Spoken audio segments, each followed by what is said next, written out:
नमस्कार. सर्व शेतकरी बंधूंचे जमीन वाचवा कार्यक्रमात स्वागत आहे.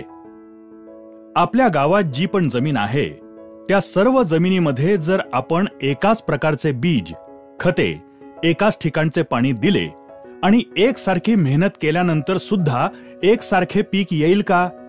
नाही. का? कारण प्रत्येक ठिकाणची जमीन वेगळी आहे. म्हणजेच सर्व गोष्टी जसे बीज, खते, पाणी आणि मेहनत एकसारख्या असून सुद्धा जर जमीन वेगळी असेल तर पीक वेगळे येते. या ठिकाणी एक गोष्ट तर पक्की आहे की पीक येण्यामागे जमिनीचे योगदान सगळ्यात जास्त महत्त्वपूर्ण आहे. जमीन हलकी तर पीक हलकं, जमीन चांगली तर पीक चांगलं. जर जमिनीला आपण ताकदवार बनवली तर चांगलं पीक घेण्यापासून आपल्याला कोणी थांबवू शकतं का? नाही. मग जर जमिनीला ताकदवार बनवायचं असेल तर तिला समजून घेणं गरजेचं आहे. जमिनीला बारकाईनं समजून घेण्यासाठी आमच्या तज्ज्ञांनी तिचं 3 भागात विभाजन केलं आहे. पहिला भाग भौतिक गुण. जमीन दिसायला कशी आहे? लाल आहे, काळी आहे की सफेद आहे? जमिनीची पाणी धरून ठेवण्याची तसंच सोडण्याची क्षमता किती आहे? हे जमिनीचे भौतिक गुण आहेत. यांना आपण बदलू शकतो का? नाही. पण याच भौतिक गुणांच्या आधारे आपण कोणतं पीक लावायचं ते ठरवतो. आता दुसरा भाग रासायनिक गुण. भौतिक गुणांच्या आधारे आपण ठरवलं की आपल्याला गहू लावायचे आहेत.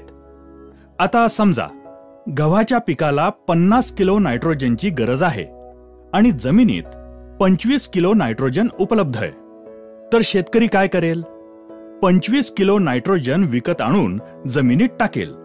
याचा अर्थ असा की ही जी काही तत्व आहेत जसं nitrogen, potassium, phosphorus, copper, zinc, boron, calcium इत्यादी, ही सर्व तत्व जमिनीच्या रासायनिक भागामध्ये येतात.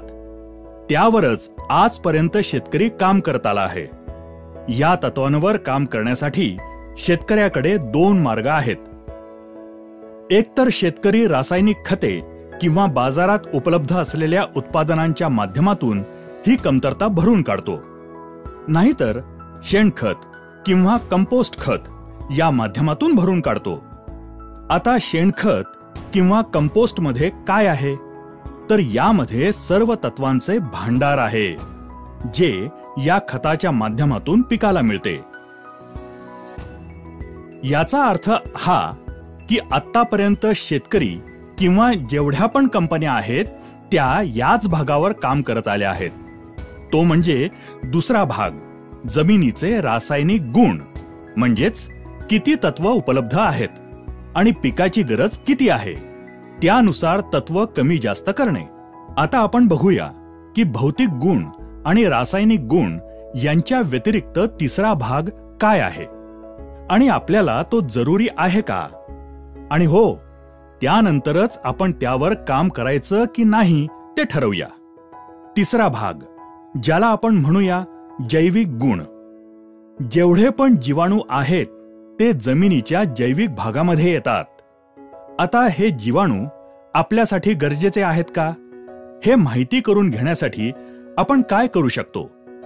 आपण आपल्याच शेतातील माती घेऊ आणि तिचे 2 भाग करून लोहाराच्या भट्टीमध्ये त्यातील एक भाग 160 डिग्री सेल्सिअस ते 500 डिग्री सेल्सिअस तापमानात गरम करू आणि ती थंड झाल्यानंतर दोन्ही भागात बीज जर टाकले तर गरम केलेल्या भागात ते बीज कधीच नाही उगवणार. असं का? कारण 160 डिग्री सेंटीग्रेड पेक्षा जास्त तापमानात जे पण जीवाणू होते ते सर्व संपून गेले, म्हणून ते नाही उगवले. म्हणजेच बीज उगवण्याची प्रक्रिया ही जीवाणूंच्याच माध्यमातून होत होती. हे एक काम झालं. आता दुसरं काम बघा. आपण शेतकरी जेव्हा जमिनीत खत टाकतो त्यावेळी असं करतो का की पिकाच्या आजूबाजूची माती कोरून त्याच्या मुळ्या बघून खत टाकतो? नाही. आपण काय करतो? कसं पण खत फेकून येतो. आता खत तर मुळांच्या जवळ नाही पडत, ते कुठेही पडलेलं असतं. तरी पण जर 2 दिवसानंतर आपण पाहिलं तर पिकामध्ये बदल झालेला दिसून येतो. याचा अर्थ ते टाकलेलं खत पिकाला लागू पडलं, म्हणजेच खत आणि पीक यामध्ये काहीतरी हालचाल झालीये. मग काय झालं? खत चालून पिकाकडे गेलं की मुळ्या बाहेर येऊन खत खाऊन परत आत गेल्या? नाही, असं काही नाही झालं. या कामामध्ये सर्वात महत्वाचं काम जीवाणूंचं असतं. मला सांगा, जे खत आपण टाकतो ते खत पीक एकाच वेळेला घेतात का? नाही. मग जे खत आपण टाकतो ते स्वतःला जमिनीत साठवून ठेवू शकतं का? नाही. तर जीवाणू काय करतात? शेतकरी जी खतं टाकतो त्यांना साठवून ठेवून पिकांना जशी गरज लागेल त्यानुसार ती खतं पिकात पोहोचवण्याचं काम करतात. हे महत्वाचं काम पण जीवाणूंच्याच माध्यमातून होतं. आता तिसरं काम. बरीच अशी तत्व आहेत जी पिकं असतात त्या स्वरूपात कधीच घेत नाहीत.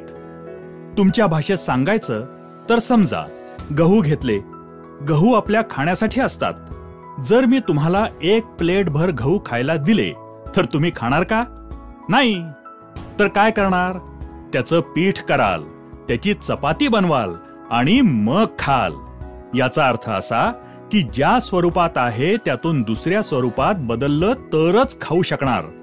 त्याचप्रमाणे फॉस्फरस, सिलिकॉन यासारखी जी तत्व आहेत ती आहे त्या स्वरूपात पिकं कधीच घेत नाहीत. त्यांना दुसऱ्या स्वरूपात बदलण्याची गरज असते. त्यांना घुलनशील बनवावं लागतं. हे काम जीवाणूंच्याच माध्यमातून होतं. जर आपण फॉस्फरस जमिनीत टाकला आणि त्या ठिकाणी जीवाणूच नसतील तर तो फॉस्फरस जमिनीत तसाच पडून राहील. तो पिकासाठी वापरलाच जाणार नाही.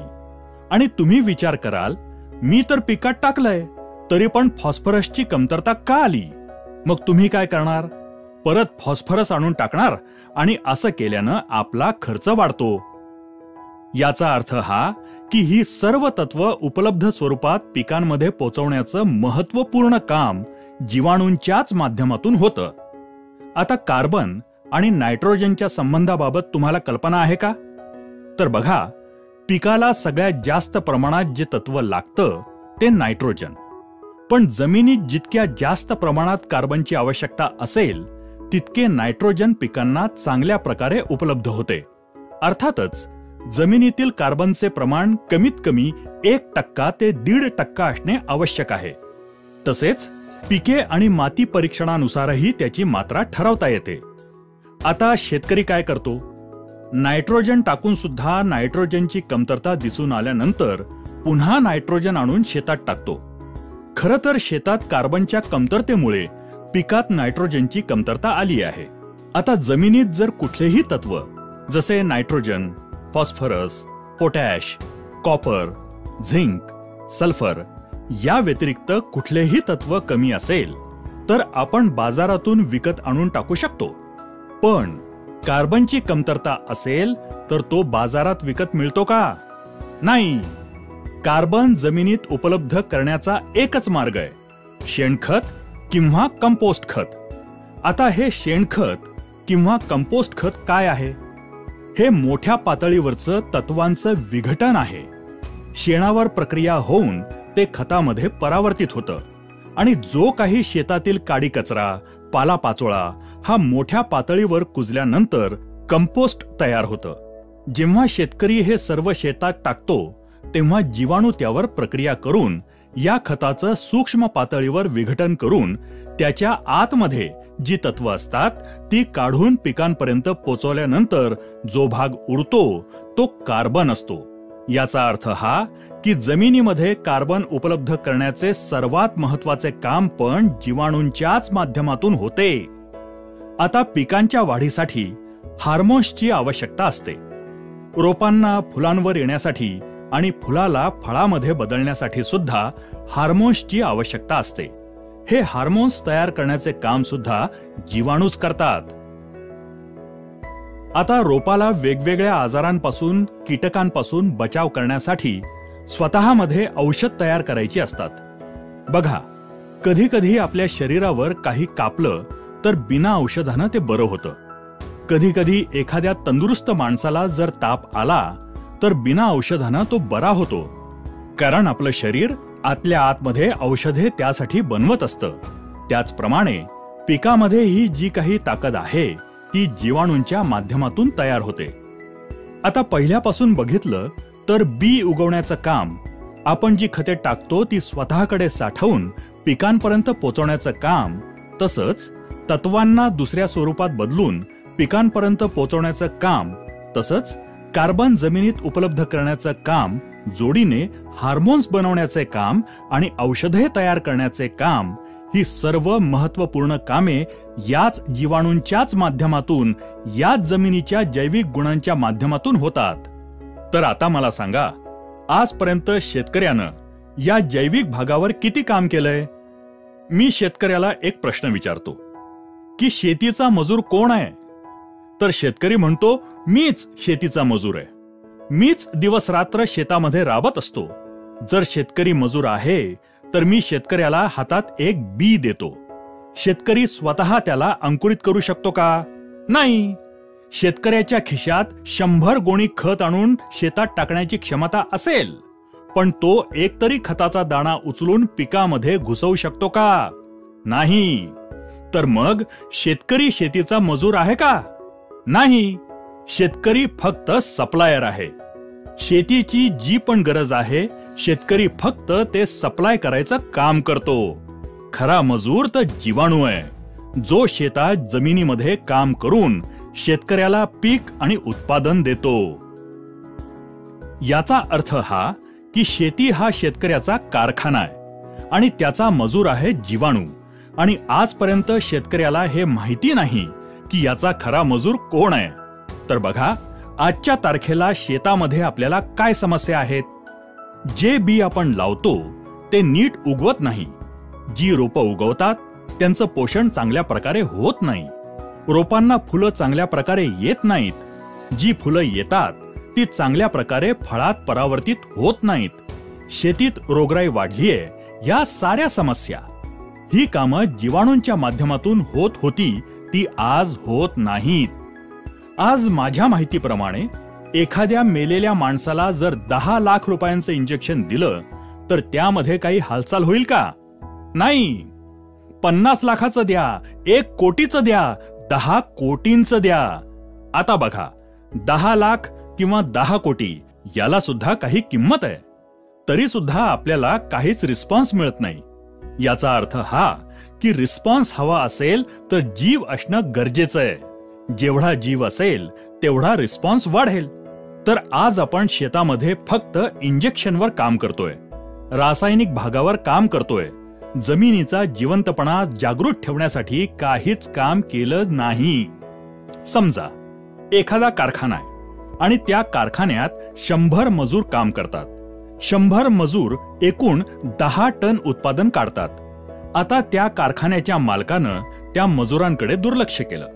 त्यांच्या राहण्याची व्यवस्था केली नाही. त्यांच्या खाण्यापिण्याकडे लक्ष दिलं नाही. त्यांच्या आरोग्याकडे लक्ष दिलं नाही आणि फक्त प्रोडक्शनवर लक्ष ठेवलं तर ते मजूर तिथे टिकतील का? नाही. त्यांची संख्या दिवसेंदिवस कमी होत जाईल.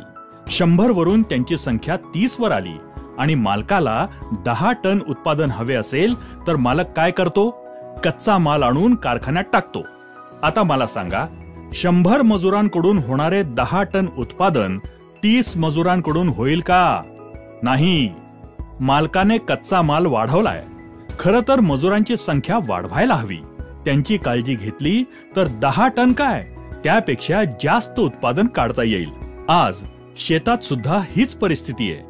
शेतीचा खरा मजूर आहे जीवाणू आणि आपण जीवाणूंची संख्या वाढवण्याऐवजी, त्यांची ताकद वाढवण्याऐवजी कच्चा माल म्हणजेच रासायनिक खते वाढवतोय. यानं आपल्या शेताचं उत्पादन वाढेल का? नाही. तर आमच्या केरन कंपनीनं काय केलंय? तर त्यांनी, आता ही गोष्ट तर पक्की आहे की एकच जीवाणू सगळी कामं तर करत नाही. वेगवेगळ्या कामासाठी वेगवेगळा जीवाणू आहे. तर कंपनीनं काय केलं?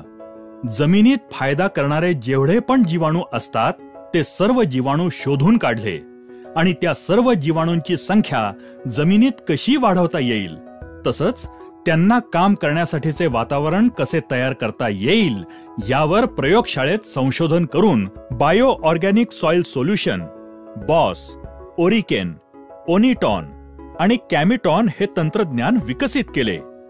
हे तंत्रज्ञान जसे आपण जमिनीत सोडले तसे त्या जमिनीतील जीवाणूंची संख्या करोडोंच्या पटीनं वाढत जाते. तसंच त्यांना काम करण्यासाठीचे पूरक वातावरण तयार होते. त्यामुळे तुमच्या त्या जमिनीची ताकद वाढते आणि जमिनीमध्ये जीवाणूंच्या माध्यमातून होणारी सर्व कामे वेगानं सुरू होतात. शेतकरी जेवढा कच्चा माल किंवा रसायने शेतात टाकतो आणि मेहनत करतो त्याचे भरपूर रिटर्न्स शेतकऱ्याला त्याच्या शेतातून द्यायला सुरू करतात. बॉस, ओरिकेन, ओनिटॉन, कॅमिटॉन या तंत्रज्ञानाचा वापर शेतकरी त्याच्या जमिनीमध्ये वेगवेगळ्या प्रकारच्या स्लरीच्या माध्यमातूनही करू शकतो. जर शेतकऱ्यानं असं केलं तर त्याची जमीन खूप वेगानं रिस्पॉन्स देऊ लागते आणि माझ्या अनुभवानुसार ते पीक तुमच्या संपूर्ण भागात नंबर 1 चे पीक असेल. तसेच तुमच्या जमिनीची उत्पादन क्षमता सुद्धा वाढेल.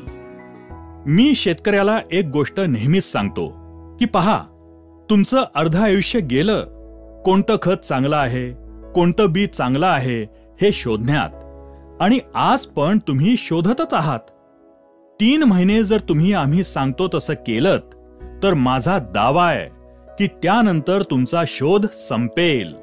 आम्ही तुम्हाला पूर्ण शेतात नाही टाकायला सांगत. तुम्हाला जेवढं टाकावंसं वाटेल तेवढ्याच एरियात टाका आणि बघा, जर तुमच्या जमिनीत बदल झाला तर तुम्हाला दुसऱ्याच्या विश्वासाची गरजच नाही. हे घेऊन तुमचं संपूर्ण शेत, संपूर्ण जीवन कसं चांगल्या प्रकारे समृद्ध करता येईल ते तुम्ही ठरवू शकता. कारण जगात काय होतंय यापेक्षा आपल्या शेतात काय होतंय ते जास्त महत्वाचं आणि गरजेचं आहे. आमचे जे कोणी सहकारी तुमच्याकडे येतात त्यांच्याकडून पिकानुसार त्यामध्ये आमची ही केरन टेक्नॉलॉजी कोणत्या प्रकारे वापरायची आहे याची पूर्ण माहिती तुम्ही घेऊ शकता. आमच्या या कार्यक्रमाला आपण लक्षपूर्वक उपस्थित राहिल्याबद्दल, आपला मूल्यवान वेळ दिल्याबद्दल सर्व शेतकरी बंधूंना केरनकडून खूप खूप धन्यवाद.